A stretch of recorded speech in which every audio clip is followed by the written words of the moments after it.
Hello YouTube family, कैसे हैं आप सभी लोग। आई होप कि आप सभी लोग अच्छे होंगे, स्वस्थ होंगे। आज की एक नई कहानी जिसका शीर्षक है कैसे तांगा चलाने वाला बना मसालों की दुनिया का बादशाह। तो दोस्तों, ध्यान से सुनिएगा। आज की स्टोरी प्रेरणादायक कहानी है। दोस्तों, आप सबने टीवी पर एमडीएच मसालों का विज्ञापन तो देखा ही होगा। इस विज्ञापन में आपको हमेशा एक बुजुर्ग व्यक्ति दिखते हैं, ऊर्जा के साथ मसालों का विज्ञापन करते हैं। इस बुजुर्ग व्यक्ति को देखकर आप सब भी नहीं कह सकते कि ये वह बुजुर्ग व्यक्ति हैं जिनकी जिंदगी हजारों उद्यमियों के लिए प्रेरणा की स्रोत बनी हुई है।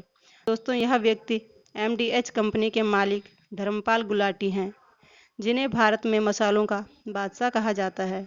मसालों के राजा कहे कहे जाने वाले महारथ धर्मपाल गुलाटी का जन्म 27 मार्च को 1923 को पाकिस्तान के सियालकोट में एक सामान्य परिवार में हुआ था।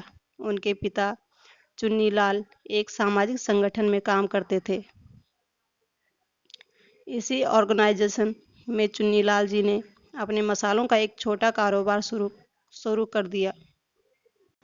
धर्मपाल गुलाटी जी बचपन से ही काफ़ी चंचल प्रवृत्ति के थे और उनका पढ़ाई लिखाई में बिल्कुल मन नहीं लगता था।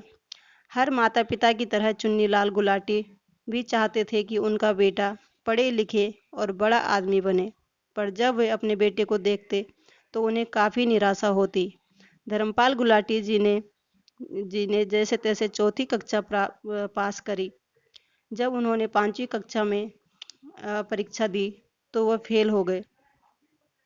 पढ़ाई लिखाई में उत्साह नहीं होने के कारण उन्होंने पांचवी में फेल हो जाने के कारण धर्मपाल गुलाटी जी ने पढ़ाई छोड़ने का निश्चय किया। अपने बेटे की इस तरह पढ़ाई छोड़ने की बात से उनके पिता को काफ़ी निराशा हो गई थी। 15 साल की उम्र तक आते आते धर्मपाल गुलाटी जी ने सैकड़ों काम शुरू किए और छोड़ दिए। ज़्यादा दिन तक किसी काम में नहीं टिक पाए। अपने बेटे के इस चंचल मन को देखकर चुन्नीलाल गुलाटी ने यह फैसला कर लिया कि वे अपने बेटे से ही अपने दुकान मिर्च मसाले वाले में काम में व्यवसाय में अपने साथ रखेंगे और उन्हें काम सिखाएंगे। सन 1947 में भारत के लोगों को आज़ादी मिली। आज़ादी के साथ साथ वह घाव भी मिले जिनका दर्द आज भी लोग भोग रहे हैं। 1947 में आज़ादी मिलने के बाद देश के विभाजन को लेकर पूरे भारत में सांप्रदायिक दंगे भड़क उठे। इस भयानक नरसंहार में 10 लाख लोगों की मौत हुई। लाखों के अपने घर बार छूट गए। सबको पलायन करना पड़ा। धर्मपाल गुलाटी का परिवार भी अछूता नहीं रहा। जहां हजारों हिंदुओं को जान से मार दिया गया, यह दुकान और संपत्ति जला दी गई।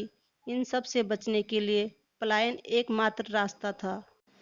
इसलिए धर्मपाल गुलाटी जी भी सियालकोट छोड़कर भारत के लिए निकल गए।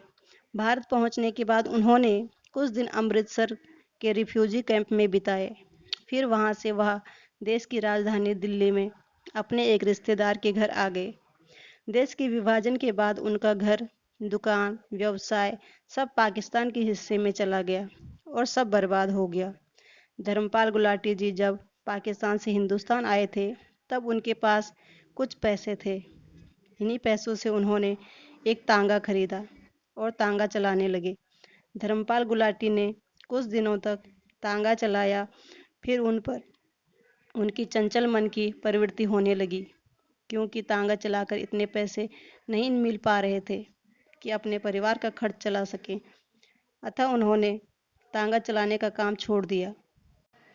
तांगा चलाने का काम छोड़ने के बाद उन्होंने अपने पुराने व्यवसाय में शुरुआत करने का निर्णय लिया, परंतु वह इतना आसान नहीं होने वाला था, क्योंकि अब वे सियालकोट में नहीं थे बल्कि दिल्ली में थे, जहां उनके पास कुछ नहीं था। सियालकोट में उनके पिता की अपनी दुकान थी। वे क्षेत्र के सबसे अच्छे मसालों के व्यापारी थे और वहाँ सारे संसाधन मौजूद थे। उनकी मसालों की दुकान अपने क्षेत्र में नाम कमा चुकी थी और अच्छे कस्टमर भी थे, परंतु दिल्ली में यहाँ उन्हें कोई नहीं जानता था। धर्मपाल गुलाटी को अब फिर से जीरो से शुरुआत करनी थी, परंतु धर्मपाल गुलाटी इन सब से घबराए नहीं, क्योंकि उन्हें मसाले के व्यवसाय में काफ़ी अनुभव था।